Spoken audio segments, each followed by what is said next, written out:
Hello students, not for profit organization problem.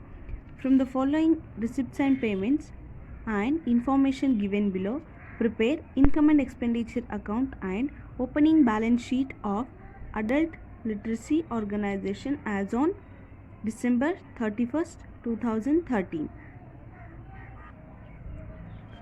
So, ಇಲ್ಲಿ receipts and payments account for the year ending 31st December 2006.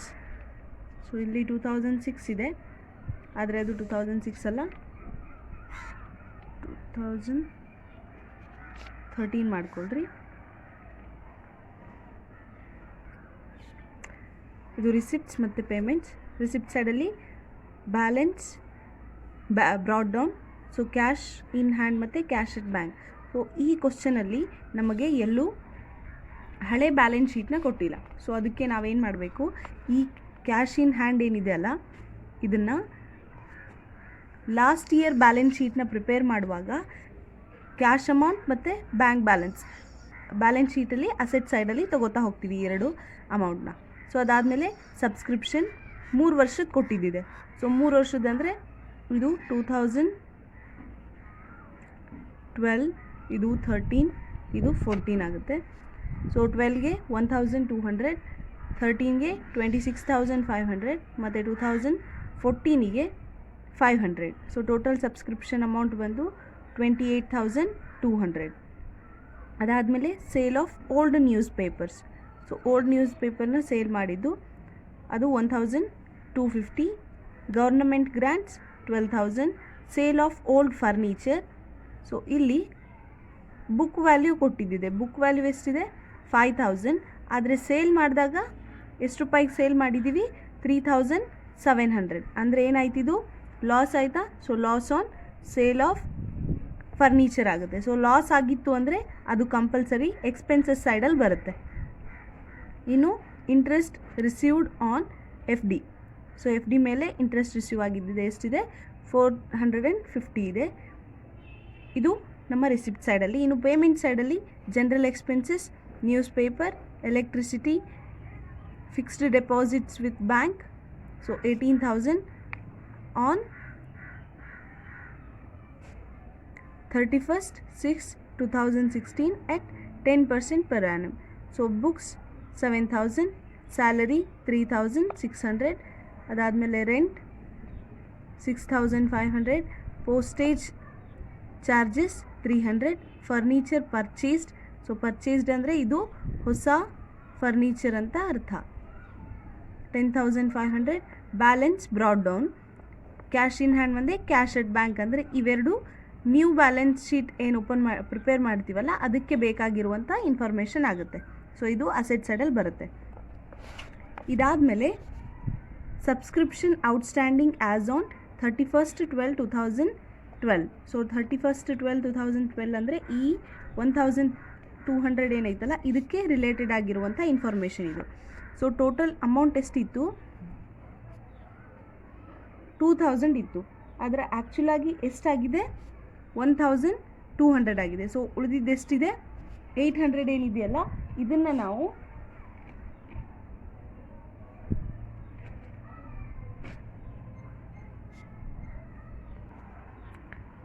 ಆ 800ನ ನಾವು ಹೊಸ balance sheet prepare ಮಾಡುವಾಗ asset ಸೈಡಲ್ಲಿ outstanding ಸಬ್ಸ್ಕ್ರಿಪ್ಷನಲ್ಲಿ ಆ್ಯಡ್ ಮಾಡ್ತಾ ಬರ್ತೀವಿ. ಸೊ ಅದಾದಮೇಲೆ on December 31st 2013 rupees 1,500. So ಅಡ್ಜಸ್ಟ್ಮೆಂಟಲ್ಲಿ ಬರುವಂಥ ಇನ್ಫಾರ್ಮೇಷನ್ ಏನಿರುತ್ತಲ್ಲ ಇದ್ರದ್ದು 2 ಎಫೆಕ್ಟ್ಸ್ ಇರುತ್ತೆ. ಇದು ಬಂದು ಹಳೆ ವರ್ಷದಾಗಿರೋ ಕಾರಣಕ್ಕೋಸ್ಕರ ಈ 2,000ಅಲ್ಲಿ 1,200 ಏನಿದೆಯಲ್ಲ ಇದನ್ನು ಹೊಸ ಹಳೆ ಬ್ಯಾಲೆನ್ಸ್ ಶೀಟ್ ಏನು ಪ್ರಿಪೇರ್ ಮಾಡ್ತಿರ್ತೀವಲ್ಲ ಅಲ್ಲಿ ತೊಗೋತೀವಿ. ಸೊ ಇನ್ನೂ ಉಳಿದಿರ್ತಕ್ಕಂಥ 800 ಏನಿರುತ್ತೆ ಇದನ್ನು ಹೊಸ ಬ್ಯಾಲೆನ್ಸ್ ಶೀಟಲ್ಲಿ ತೊಗೋತೀವಿ. ಸೊ 2 ಸೈಡ್ ಎಫೆಕ್ಟ್ ಆಗುತ್ತೆ. ಅದಾದಮೇಲೆ ಡಿಸೆಂಬರ್ದು 1,500 ಇದೇನು ಸಬ್ಸ್ಕ್ರಿಪ್ಷನ್ ಇದೆ. ಸೊ ಈ ಸಬ್ಸ್ಕ್ರಿಪ್ಷನ್ನ ನಾವು ನಮ್ಮ ಇನ್ಕಮ್ ಆ್ಯಂಡ್ ಎಕ್ಸ್ಪೆಂಡಿಚರ್ ಅಕೌಂಟಲ್ಲಿ ಆ್ಯಡ್ ಮಾಡಿ ಸೇಮ್ ಅಮೌಂಟ್ನ ಅಸೆಟ್ ಸೈಡಲ್ಲಿ ಅಂದರೆ ಹೊಸ ಬ್ಯಾಲೆನ್ಸ್ ಶೀಟ್ ಏನು ಪ್ರಿಪೇರ್ ಮಾಡ್ತಿರ್ತೀವಿ ಅದರಲ್ಲಿ ಅಸೆಟ್ ಸೈಡಲ್ಲಿ ಬರಿತಾ ಹೋಗ್ತೀವಿ. ಅದಾದಮೇಲೆ on December 31st 2013 salary outstanding rupees 600. So salary outstanding 600 rupee ಆಗಿದೆ ಅಂತ ಅಂದರೆ ಇದ್ರದ್ದು 2 ಸೈಡ್ ಎಫೆಕ್ಟ್ ಬರುತ್ತೆ. ಮೊದಲನೇ ಎಫೆಕ್ಟ್ ಬಂದು ಸ್ಯಾಲರಿ ಅಂತ ನಾವು ಎಕ್ಸ್ಪೆನ್ಸಸ್ ಸೈಡಲ್ಲಿ ಏನು ಬರಿತೀವಲ್ಲ ಅಲ್ಲಿ ಈ 600ನ ಆ್ಯಡ್ ಮಾಡ್ತಾ ಬರ್ತೀವಿ. ಸೊ ಇದೇ ಸೇಮ್ 600ನ ಲಯಬಿಲಿಟಿ ಸೈಡಲ್ಲಿ ಬರುತ್ತೆ, ಔಟ್ಸ್ಟ್ಯಾಂಡಿಂಗ್ ಸ್ಯಾಲ್ರಿ ಅಂತ. ಮತ್ತು ಇನ್ನೊಂದು ಸರಿ ಅಂದರೆ ಇನ್ಕಮ್ ಆ್ಯಂಡ್ ಎಕ್ಸ್ಪೆಂಡಿಚರಲ್ಲಿ ಎಕ್ಸ್ಪೆನ್ಸಸ್ ಸೈಡ್ ಬರ್ತೀವಿ. ಯಾಕಂದರೆ ಸ್ಯಾಲ್ರಿ ಅಂದರೆ ನಾವು ಪೇ ಮಾಡಿರ್ತೀವಿ, ಅದಕ್ಕೋಸ್ಕರ ಇದನ್ನು ನಾವು ಎಕ್ಸ್ಪೆನ್ಸಸ್ಸಲ್ಲಿ ಆ್ಯಡ್ ಮಾಡ್ತಾ ಬರ್ತಿದ್ವಿ. So and 1 month rent paid in advance. So 1 ಮಂತ್ನ ರೆಂಟ್ ಏನಿದೆ ಅದನ್ನು ಅಡ್ವಾನ್ಸ್ ಆಗಿ ಪೇ ಮಾಡಿದ್ದಿದೆ.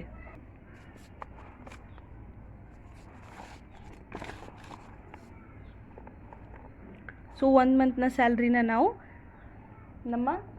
1 ಮಂತ್ನ ರೆಂಟ್ನ ನಾವು ನಮ್ಮ ರೆಂಟಲ್ಲಿ ಲೆಸ್ ಮಾಡ್ತಾ ಬರಬೇಕು. ಯಾಕಂದರೆ ಪ್ರೀಪೇಯ್ಡ್ ಇದೇನಾಗುತ್ತಲ್ಲ ಪೇ ಮಾಡಿದ್ರು ಅಡ್ವಾನ್ಸಲ್ಲಿ ಅಂತಂದರೆ ಅದನ್ನು ನಾವು ಪ್ರೀಪೇಯ್ಡ್ ಅಂತ ಕರಿತೀವಿ. ಸೊ ಪ್ರೀಪೇಯ್ಡ್ ಅಂತ ಅಂದರೆ ನಾವು ಎಷ್ಟು ಟೋಟಲ್ ಅಮೌಂಟ್ ಕಟ್ಟಿದ್ದೀವಲ್ಲ, ಎಷ್ಟು ಕಟ್ಟಿದ್ದೀವಿ ಮುಂಚೆ 6500 ಏನು ಕಟ್ಟಿದ್ದೀವಲ್ಲ ಅದರಲ್ಲಿ 1 ಮಂತ್ದು ಮುಂಚಿತವಾಗಿಯೇ ಕಟ್ಟಿದ್ದೀವಿ ಅಂತ ಅಂದರೆ ಅದನ್ನು ಇದರಲ್ಲಿ ಲೆಸ್ ಮಾಡ್ತಾ ಬರ್ತೀವಿ.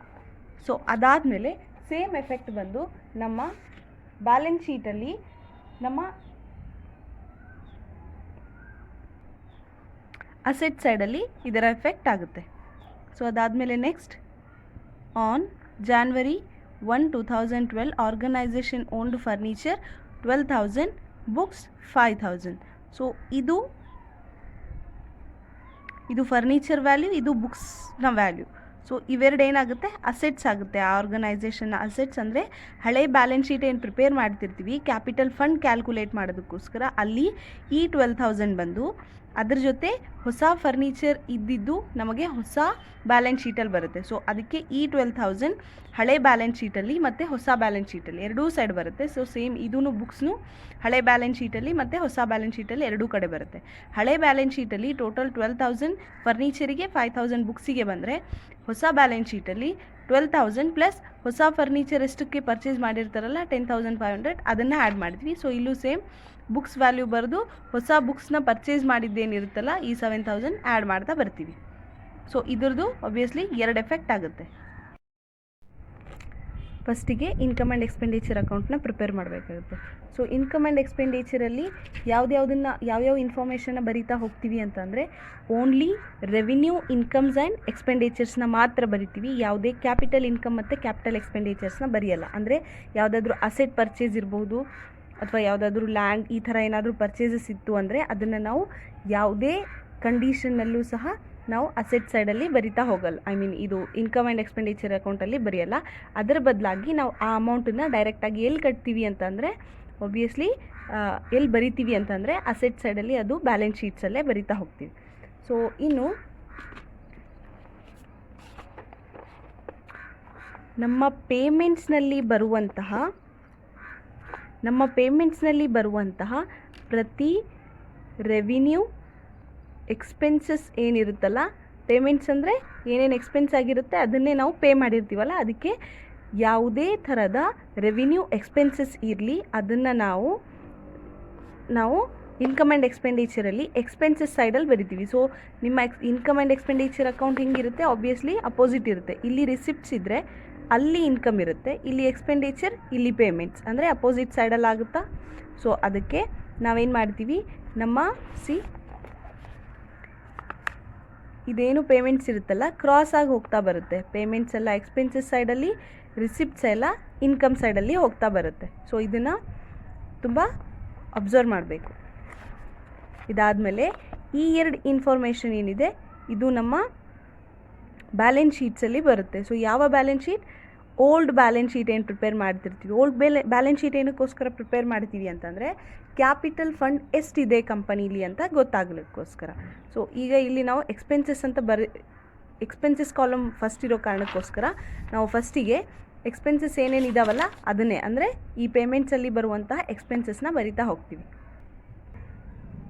ಸೊ ಇಲ್ಲಿ ನೋಡಿರಿ, ಜನರಲ್ ಎಕ್ಸ್ಪೆನ್ಸಸ್ ಆಬ್ವಿಯಸ್ಲಿ ಇದು revenue income, news paper, electricity, ಇದು ಈ ಟೋಟಲ್ 8,000 ಏನೈತಲ್ಲ ಇದೇನಾಗುತ್ತೆ, ನಿಮ್ಮ ಡೆಪಾಸಿಟ್ ಇದೆ ಅಂತ ಅಂದರೆ ಇದು ನಿಮ್ಮ ಅಸೆಟ್ ಆಗುತ್ತೆ, ಹೌದಾ.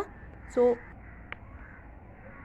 ಅದಾದಮೇಲೆ ಇದು ಅಸೆಟ್ ಆಗುತ್ತೆ. ಆದರೆ ಇಲ್ಲಿ ಆನ್ 31/6/2006 ಅಲ್ಲ, ಇದು 2013 ಅಂತ ಮಾಡ್ಕೊಳ್ರಿ. ಸೊ ಇದು 2013 ಎಟ್ 10% ಪರ್ ಆ್ಯನಮ್. ಸೊ ಇದು 18,000 ಏನಿದೆ ಇದು ಅಸೆಟ್ಸಲ್ಲಿ ಬರುತ್ತೆ. ಆದರೆ ಈ ಇಂಟ್ರೆಸ್ಟ್ ಏನೈತಲ್ಲ 10% ಅಷ್ಟು ಇಂಟ್ರೆಸ್ಟ್ ಇಸ್ಕೊಳ್ಳಾಗುತ್ತೆ. ಇಷ್ಟು ಅಮೌಂಟ್ನ ತೊಗೋಬೇಕು. ಸೊ ಇದು ಇಸ್ಕೊಳ್ಳೋದು ಇನ್ಕಮ್. ಆದರೆ ಇದಾಗಲೇ ಡೆಪಾಸಿಟ್ ಆಗಲೇ ಮಾಡಿದ್ದೀವಿ ಅಂದರೆ ಇದನ್ನು ಪೇ ಮಾಡಿದ್ದೀವಿ ಅಂತ ಅರ್ಥ. ಸೊ ಇದು ನಿಮ್ಮ ಅಸೆಟ್ ಸೈಡಲ್ಲಿ ಬರುತ್ತೆ. ಇನ್ನು ಬುಕ್ಸ್ 7,000 ಐತಿ. ಅಂದರೆ ಅಮೌಂಟ್ನ ಪೇ ಮಾಡೀವಿ ಅಂದರೆ ಆಬ್ವಿಯಸ್ಲಿ 7,000 ಅಷ್ಟು ಬುಕ್ಸ್ ಬಂದಿರುತ್ತಲ್ಲ. ಸೊ ಇದನ್ನು ನೀವು ರೆವಿನ್ಯೂ ಇದು ನಿಮ್ಮ ಕ್ಯಾಪಿಟಲ್ ಎಕ್ಸ್ಪೆನ್ಸಸ್ ಆಗಿರೋ ಕಾರಣಕ್ಕೋಸ್ಕರ ಇದನ್ನು ನೀವು ಬ್ಯಾಲೆನ್ಸ್ ಶೀಟಲ್ಲಿ ಅಸೆಟ್ ಸೈಡಲ್ಲಿ ತೊಗೋತಾ ಹೋಗ್ತೀರಿ. ಇನ್ನು ಸ್ಯಾಲರಿ 3,600 ಇದೆ. ಸೊ ಅದಾದಮೇಲೆ ರೆಂಟ್ 6,500, ಪೋಸ್ಟೇಜ್. ಸೊ ಇದು ಬುಕ್ಸು ಮತ್ತು ಫಿಕ್ಸ್ಡ್ ಡೆಪಾಸಿಟ್ ಇವೆರಡು ಬ್ಯಾಲೆನ್ಸ್ ಶೀಟಲ್ಲಿ ಬರುತ್ತೆ. ಸ್ಯಾಲ್ರಿ, ರೆಂಟ್, ಪೋಸ್ಟೇಜ್ ಇವು ಎಕ್ಸ್ಪೆನ್ಸಸ್ ಸೈಡಲ್ಲಿ ಬರುತ್ತೆ. ಇದಾದಮೇಲೆ ಫರ್ನಿಚರ್ ಅಂದರೆ ಆಬ್ವಿಯಸ್ಲಿ ಇದು ಅಸೆಟ್ ಆಗುತ್ತೆ, ಅದಕ್ಕೆ ಇದು ಬ್ಯಾಲೆನ್ಸ್ ಶೀಟಲ್ಲಿ ಬರುತ್ತೆ. ಇನ್ನು ಬ್ಯಾಲೆನ್ಸ್ ಬ್ರಾಡ್ ಡೌನ್ ಇದೆಲ್ಲ ನಿಮ್ಮ ಬ್ಯಾಲೆನ್ಸ್ ಶೀಟಲ್ಲಿ ಬರುತ್ತೆ. ಸೊ ಇವು 3 ಬುಕ್ಸ್ ಮತ್ತು FD ಇದನ್ನೆಲ್ಲ ಬಿಟ್ಟು ಇಲ್ಲೆಲ್ಲ ಬರ್ಕೊಂಡಿದ್ದೀನಿ. ಸೊ ಆ್ಯಸ್ ಯೂಶ್ವಲ್ ಅಮೌಂಟ್ ಎಷ್ಟೆಷ್ಟಿದೆ ಅಲ್ಲ ಅದನ್ನೆಲ್ಲ ಹಾಕ್ಕೋತಾ ಹೋಗಬೇಕು. ಜನರಲ್ ಎಕ್ಸ್ಪೆನ್ಸಸ್ಸಿಗೆ 3,200, ನ್ಯೂಸ್ ಪೇಪರಿಗೆ 1,800 ಇದೆ. ಇನ್ನು ಎಲೆಕ್ಟ್ರಿಸಿಟಿ 3,000 ಆ್ಯಸ್ ಯೂಶ್ವಲ್ ಬರಿತಾ ಹೋಗ್ತೀವಿ. ಅದಾದಮೇಲೆ ಎಷ್ಟಿದೆ 3,600. ಸೊ ಅಡಿಷ್ನಲ್ ಆಗಿ ಔಟ್ಸ್ಟ್ಯಾಂಡಿಂಗ್ ಸ್ಯಾಲ್ರಿ ಎಷ್ಟಿದೆ 600. ಸೊ ಇವೆರಡನ್ನು ಆ್ಯಡ್ ಮಾಡ್ತಾ ಬರ್ತೀವಿ. ಇಲ್ಲಿ 3,600 ಪ್ಲಸ್ 600 4,200 ಆಗುತ್ತೆ. ಇನ್ನು ರೆಂಟ್ ಮತ್ತು ಅದರಲ್ಲಿ ಲೆಸ್ ಪ್ರಿಪೇಯ್ಡ್. ರೆಂಟ್ ಅಮೌಂಟ್ ಎಷ್ಟಿದೆ 6,500 ಆಯಿತಾ. So same amount 6,500. ಇದರಲ್ಲಿ ಲೆಸ್ ಪ್ರಿಪೇಯ್ಡ್ ಯಾಕಂದರೆ ಇದು ಅಡ್ಜಸ್ಟ್ಮೆಂಟಲ್ಲಿ ಆಲ್ರೆಡಿ ಕೊಟ್ಟಿದ್ದಿದೆ. ಎಷ್ಟಿದೆ ಅಡ್ಜಸ್ಟ್ಮೆಂಟಲ್ಲಿ ಪ್ರಿಪೇಯ್ಡ್ ವ್ಯಾಲ್ಯೂ 6,000 ಅಮೌಂಟ್. ಸೊ ಅದಾದಮೇಲೆ ಪೋಸ್ಟೇಜ್ ಚಾರ್ಜಸ್ 300. ಸೊ ನಮ್ಮ ಪೇಮೆಂಟ್ಸ್ ಎಲ್ಲ ಎಕ್ಸ್ಪೆನ್ಸಸ್ ಸೈಡಲ್ಲಿ ಬಂತು. ಇನ್ನು ಇನ್ಕಮ್ ಸೈಡಲ್ಲಿ ಸಬ್ಸ್ಕ್ರಿಪ್ಷನ್ ತೊಗೋಬೇಕು. ಸಬ್ಸ್ಕ್ರಿಪ್ಷನ್ ಯಾವ್ದು ತೊಗೋಬೇಕು, ಕರೆಂಟ್ ಇಯರ್ದು ತೊಗೋಬೇಕು. ಅಂದರೆ ಇಲ್ಲಿ ನಡುವೆ ಏನು ಕೊಟ್ಟಿರ್ತಾನಲ್ಲ ಅದೇ ತೊಗೋಬೇಕು. ಎಷ್ಟಿದೆ 26,500. ಸೊ ಇಲ್ಲಿ ಇನ್ನರ್ ಕಾಲಮಲ್ಲಿ 26,500. ಆದರೆ ಇದೇ ವರ್ಷಕ್ಕೆ ಔಟ್ಸ್ಟ್ಯಾಂಡಿಂಗ್ ಇದ್ದರೆ ತೊಗೋಬೇಕು. ಇದೇ ಯಾವ ವರ್ಷದ ನಾವು ಬ್ಯಾಲೆನ್ಸ್ ಶೀಟ್ ಮತ್ತು ಇನ್ಕಮ್ ಆ್ಯಂಡ್ ಎಕ್ಸ್ಪೆಂಡಿಚರ್ ಪ್ರಿಪೇರ್ ಮಾಡ್ತಿರ್ತೀವಲ್ಲ ಅದೇ ವರ್ಷದ ಔಟ್ಸ್ಟ್ಯಾಂಡಿಂಗ್ ಇದ್ದರೆ ಮಾತ್ರ ತೊಗೋಬೇಕು. ಎಷ್ಟಿದೆ 1,500 ಫಾರ್ 2013 ಇದೆಯಲ್ಲ ಅದಕ್ಕೆ ಇದನ್ನು ನಾವು ತೊಗೋತಾ ಹೋಗ್ತೀವಿ. ಆ್ಯಡ್ ಮಾಡಬೇಕು 1,500. ಸೊ ಟೋಟಲ್ ಅಮೌಂಟ್ ಎಷ್ಟಾಗುತ್ತೆ 28,000. ಅದಾದಮೇಲೆ sale of old news paper. So old news ಪೇಪರ್ನ ಸೇಲ್ ಮಾಡಿದ್ದು ಎಷ್ಟಿದೆ ಇಲ್ಲಿ 1,250. ಅದಾದಮೇಲೆ ಗವರ್ನಮೆಂಟ್ ಗ್ರ್ಯಾಂಟ್ ಎಷ್ಟಿದೆ 12,000.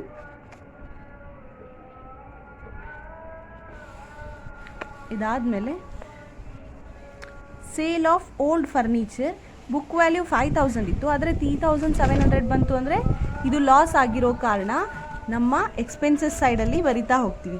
ಏನಂತ ಬರಿತೀವಿ ಅಂದರೆ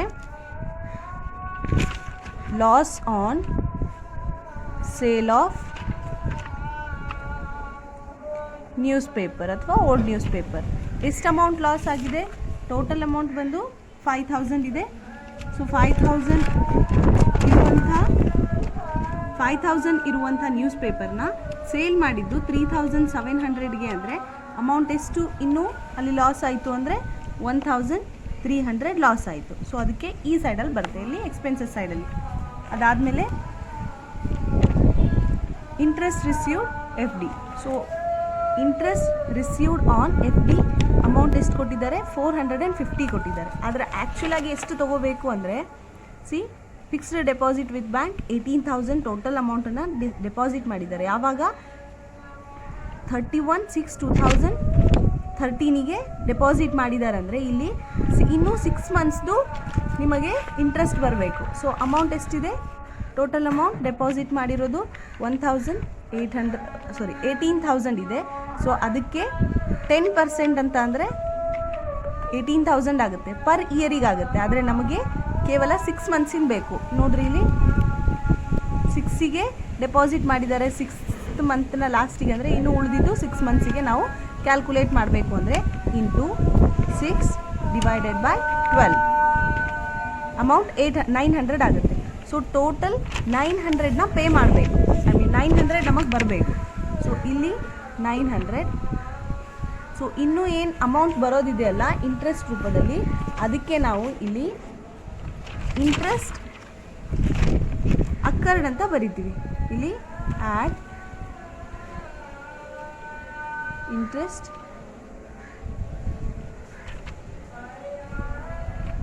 ಅಕ್ಕರ್ಡ್ 450. ಸೊ ಇಷ್ಟನ್ನು ಮಾಡಿದ್ರೆ ನಿಮ್ಮ income and expenditure account prepare ಆದಂಗೆ. ಯಾವ ಐಟಮು ಬಿಟ್ಟಿಲ್ಲ ಇದರಲ್ಲಿರುವಂಥದ್ದು. ಸೊ ಎಲ್ಲ ಐಟಮ್ಸು ಬರೆದಿದ್ದಿದೆ. ಸೊ ಟೋಟಲ್ ಎಷ್ಟಾಗುತ್ತೆ? ಟೋಟಲ್ ಆಬ್ವಿಯಸ್ಲಿ ನಮ್ಮ ಇನ್ಕಮ್ ಸೈಡಲ್ಲಿ ಜಾಸ್ತಿ ಆಗುತ್ತೆ. ಸೊ ಟೋಟಲ್ ಅಮೌಂಟ್ ಎಷ್ಟಾಗುತ್ತೆ ಇನ್ಕಮ್ ಸೈಡಲ್ಲಿ ಅಂತಂದರೆ 42,150. ಸೊ ಇದನ್ನು 42,150, ಇಲ್ಲೂ ಸೇಮ್ 42,150. ನಿಮ್ಮ ಈ ಟೋಟಲ್ ಇನ್ಕಮ್ನ ನಿಮ್ಮ ಎಕ್ಸ್ಪೆನ್ಸಸ್ಸಲ್ಲಿ ಕಳೀತಾ, ಐ ಮೀನ್ ನಿಮ್ಮ ಈ ಎಕ್ಸ್ಪೆನ್ಸಸ್ನ ಈ ಇನ್ಕಮಲ್ಲಿ ಕಳೀತಾ ಬರಬೇಕು. ಸೊ ಈ 42,150ನ 150ನಲ್ಲಿ ಎಲ್ಲ ಎಕ್ಸ್ಪೆನ್ಸಸ್ ಕಳೀತಾ ಬಂದರೆ 22,300 ಏನು ಬ್ಯಾಲೆನ್ಸ್ ಉಳಿಯುತ್ತಲ್ಲ, ಇದನ್ನು ನಾವು ಏನಂತೀವಿ? ಸರ್ಪ್ಲಸ್ ಅಂತ ಕರಿತೀವಿ. ಸೊ ಇದು ನಮ್ಮ ಇನ್ಕಮ್ ಆ್ಯಂಡ್ ಎಕ್ಸ್ಪೆಂಡಿಚರಲ್ಲಿ ಬರುವಂಥ ಬ್ಯಾಲೆನ್ಸಿಂಗ್ ಫಿಗರ್ ಆಗಿರುತ್ತೆ. ಇದೇನು ಬ್ಯಾಲೆನ್ಸಿಂಗ್ ಫಿಗರ್. ಸೊ ಇಷ್ಟು ಬರೆದ ಮೇಲೆ ನಮಗೆ ನಮ್ಮ ಹೊಸ ಬ್ಯಾಲೆನ್ಸ್ ಶೀಟ್ ಪ್ರಿಪೇರ್ ಮಾಡಬೇಕು ಅಂತ ಲ್ಯಾಬಿಲಿಟಿ ಸೈಡಲ್ಲಿ ಯಾವ ಇನ್ಫಾರ್ಮೇಷನ್ನು ಕೊಟ್ಟಿಲ್ಲ. ಆ ಕಾರಣಕ್ಕೋಸ್ಕರ ನಾವು ಹಳೆ ಬ್ಯಾಲೆನ್ಸ್ ಶೀಟ್ನ ಪ್ರಿಪೇರ್ ಮಾಡ್ತಾ ಬರಬೇಕು. ಹಳೆ ಬ್ಯಾಲೆನ್ಸ್ ಶೀಟಿನ ಪ್ರಿಪೇರ್ ಮಾಡಬೇಕು ಅಂದರೆ ನಮಗೆ ಏನೇನು ಬೇಕು? ಅಸೆಟ್ಸ್ ಬೇಕು. ಸೊ ಅಸೆಟ್ಸ್ ಎಲ್ಲೆಲ್ಲಿರುತ್ತೆ? ಇದೆ ಸೇಮ್ ನಿಮ್ಮ ಸಬ್ಸ್ಕ್ರಿಪ್ಷನ್ ಔಟ್ಸ್ಟ್ಯಾಂಡಿಂಗ್ ಏನು ಟೋಟಲ್ ಅಮೌಂಟ್ ಕೊಟ್ಟಿರ್ತಾನಲ್ಲ, ಈ 2000ನ ತೊಗೋಬೇಕು. ಯಾವಾಗ? ಹಳೆ ಬ್ಯಾಲೆನ್ಸ್ ಶೀಟಲ್ಲಿ 2000 ಅಂತ ತೊಗೋಬೇಕು. ಇದರ ಹೆಸರು ಇದನ್ನೇನಂತ ತೊಗೋಬೇಕು?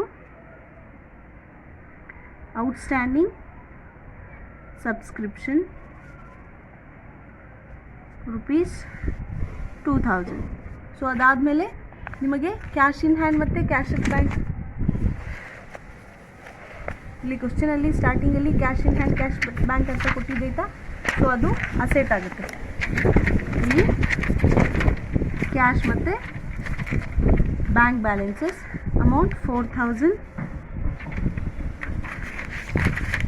ಇನ್ನು 15,550. ಸೊ ಇದಾದಮೇಲೆ ಬುಕ್ಸ್ ಆಯಿತಾ? ಇಲ್ಲಿ ಬುಕ್ಸ್ ವ್ಯಾಲ್ಯೂ ಮತ್ತು ಫರ್ನಿಚರ್ ವ್ಯಾಲ್ಯೂ ಕೊಟ್ಟಿದ್ದಿದೆ.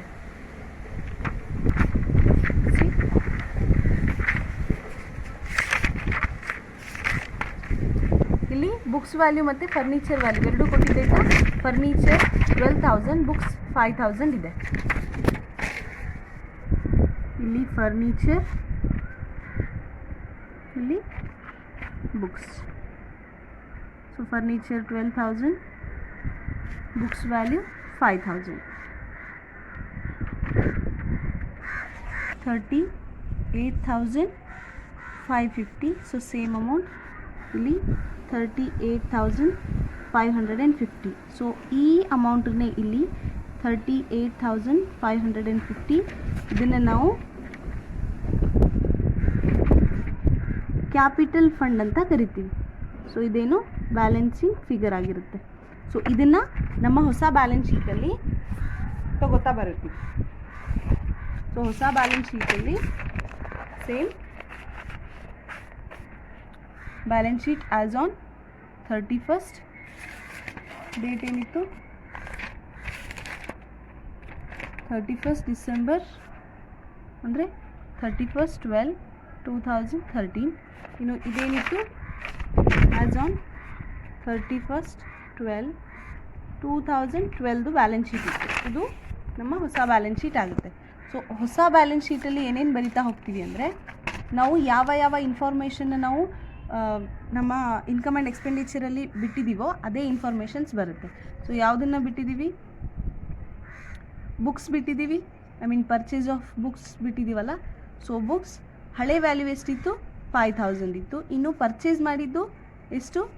ಪರ್ಚೇಸ್ ಮಾಡಿರೋ ಕಾರಣ ಅದನ್ನು ಆ್ಯಡ್ ಪರ್ಚೇಸಸ್ ಅಮೌಂಟ್ ಎಷ್ಟಿತ್ತು 7000. So total 12000 outer column. ಅದಾದಮೇಲೆ ಫರ್ನಿಚರ್ ಇತ್ತಾ, ಸೊ ಫರ್ನಿಚರ್ ಆ್ಯಡ್ ಪರ್ಚೇಸಸ್, ಅದು ಫರ್ನಿಚರ್ ವ್ಯಾಲ್ಯೂ ಎಷ್ಟಿತ್ತು 12000. ಸೊ ಪರ್ಚೇಸ್ ಮಾಡಿರೋ ವ್ಯಾಲ್ಯೂ ಎಷ್ಟಿತ್ತು 10,500. ಸೊ ಅದಾದಮೇಲೆ ಇವೆರಡೂ 500, ಇದು 22,500 ಆಗುತ್ತೆ. ಸೊ ಇದರಲ್ಲಿ ಲೆಸ್ ಸೋಲ್ಡ್ ಅಥವಾ ಸೇಲ್ಸ್ ಯಾಕೆ ಲೆಸ್ ಮಾಡಬೇಕು ಅಂದರೆ, ಇಲ್ಲಿ ಸೇಲ್ ಆಫ್ ಓಲ್ಡ್ ಫರ್ನಿಚರ್ ಐತಾ. ಸೊ ಎಷ್ಟು ರೂಪಾಯಿ, ಎಷ್ಟು ವ್ಯಾಲ್ಯೂ ಇರೋದು ಸೇಲ್ ಆಗಿರುತ್ತಲ್ಲ ಅದನ್ನು ಮಾತ್ರ ಲೆಸ್ ಮಾಡ್ತಾ ಬರಬೇಕು. ಎಷ್ಟು ವ್ಯಾಲ್ಯೂದು ಸೇಲ್ ಆಗಿದೆ, 5000 ವ್ಯಾಲ್ಯೂ ಇರುವಂಥ ಫರ್ನಿಚರ್ನ ಸೇಲ್ ಮಾಡಿರೋ ಕಾರಣ ಇಲ್ಲಿ ಲೆಸ್ ಸೇಲ್ಸ್ ₹5000. ಸೊ ಅದರ ವ್ಯಾಲ್ಯೂ ಅದನ್ನು ಮೈನಸ್ ಮಾಡಿದ್ರೆ 17,500. ಅದಾದಮೇಲೆ ಫಿಕ್ಸ್ಡ್ ಡೆಪಾಸಿಟ್ ಇತ್ತಾ. ಸೊ ಫಿಕ್ಸ್ಡ್ ಡೆಪಾಸಿಟ್ಸ್ ಅದರಲ್ಲಿ 18,000. ಇನ್ನು ಆ್ಯಡ್ ಅಕ್ರೂಡ್ ಇಂಟ್ರೆಸ್ಟ್. ಅಕ್ರೂಡ್ ಎಷ್ಟಾಗಿತ್ತು 450 ಮಾತ್ರ ಆಗಿತ್ತು. ಸೊ ಅದನ್ನು ಇನ್ನು ಕೊಡಬೇಕಾಗಿತ್ತು. ಸೊ ಅದನ್ನು ಮಾತ್ರ ಆ್ಯಡ್ ಮಾಡ್ತೀವಿ, 18,450 ಟೋಟಲ್ ವ್ಯಾಲ್ಯೂ. ಅದಾದಮೇಲೆ next cash in hand, cash at bank ಇತ್ತಾ. ಸೊ ಅದಕ್ಕೂ ಮುಂಚೆ cash in hand, cash at bank. Cash in hand, cash at ಬ್ಯಾಂಕ್ನ ಕ್ಲೋಸಿಂಗ್ ವ್ಯಾಲ್ಯೂ ತೊಗೋಬೇಕು, 3000 ಮತ್ತು 8,200.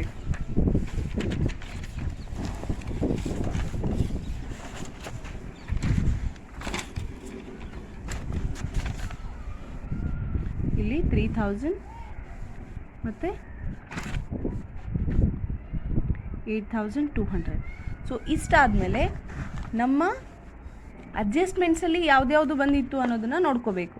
ಸೊ ಅಡ್ಜಸ್ಟ್ಮೆಂಟ್ಸಲ್ಲಿ ನಮಗೆ ಒಂದು ಸಬ್ಸ್ಕ್ರಿಪ್ಷನ್ ಇತ್ತಾ. ಅಡ್ಜಸ್ಟ್ಮೆಂಟ್ಸಲ್ಲಿ ಯಾವುದಿತ್ತು, ಸಬ್ಸ್ಕ್ರಿಪ್ಷನ್ ಔಟ್ಸ್ಟ್ಯಾಂಡಿಂಗ್ ಇತ್ತು. ಸಬ್ಸ್ಕ್ರಿಪ್ಷನ್ ಔಟ್ಸ್ಟ್ಯಾಂಡಿಂಗ್ ಅಮೌಂಟ್ ಎಷ್ಟಿತ್ತು 1,500. ಸೊ ಇದ್ರ ಜೊತೆ ಆ್ಯಡ್ ಔಟ್ಸ್ಟ್ಯಾಂಡಿಂಗ್ ಸಬ್ಸ್ಕ್ರಿಪ್ಷನ್ ಫಾರ್ 2012.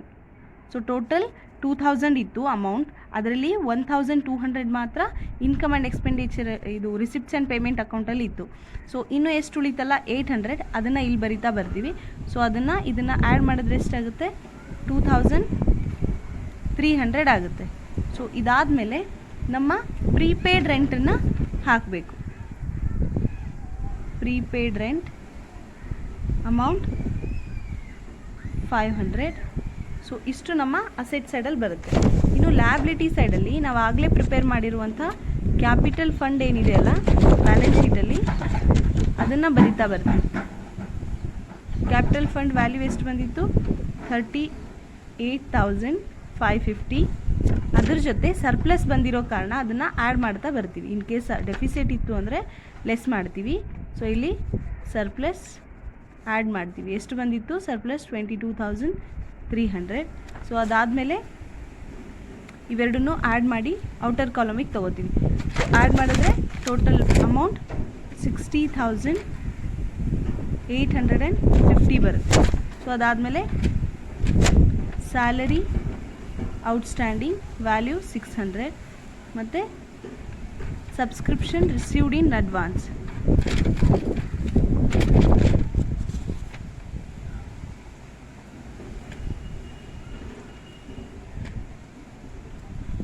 ಇದೆಲ್ಲಿರುತ್ತೆ ಅಂದರೆ, ನಿಮಗೆ ಕೊಟ್ಟಿರುವಂಥ ರಿಸಿಪ್ಟ್ಸ್ ಆ್ಯಂಡ್ ಪೇಮೆಂಟ್ ಅಕೌಂಟಲ್ಲಿ ಟೋಟಲ್ 3 ಸಬ್ಸ್ಕ್ರಿಪ್ಷನ್ ಕೊಟ್ಟಿದ್ದಿತ್ತಾ. ಸೊ ಇದನ್ನು ಬರ್ದೀವಿ. ಇನ್ನು ಈ 500 ಏನಿರುತ್ತಲ್ಲ ಅದನ್ನೇ ಇಲ್ಲಿ ಬರಿತಾ ಬರ್ತೀವಿ. ಸೊ 500.